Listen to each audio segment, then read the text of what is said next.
1000 మైళ్ల ప్రయాణమైన ఒక్క అడుగుతోనే మొదలవుతుంది. సీఎం రేవంత్ రెడ్డి రాజకీయ ప్రస్థానం కూడా సరిగ్గా ఇలాగే ప్రారంభమైంది. ఉమ్మడి మహబూబ్ నగర్ జిల్లా మిడ్జిల్ జెడ్పీటీసీ సభ్యుడిగా ఆయన వేసిన తొలి అడుగు నేడు ఆయనను రాష్ట్ర అత్యున్నత పీఠంపై కూర్చోబెట్టింది.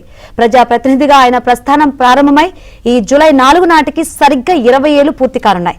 ఈ చరిత్రాత్మక మైలురాయిని పురస్కరించుకుని జూలై 4న సీఎం రేవంత్ రెడ్డి మిడ్జిల్లో పర్యటించనున్నారు.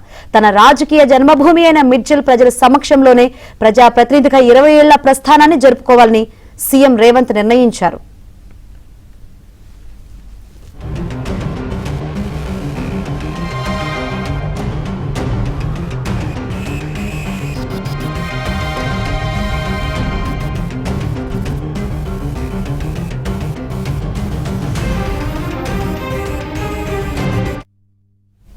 అప్పట్లో తన గెలుపునకు కృషి చేసిన నాయకులు కార్యకర్తలతో సీఎం రేవంత్ రెడ్డి ఆత్మీయ సమావేశం నిర్వహించనున్నట్లు తెలుస్తుంది.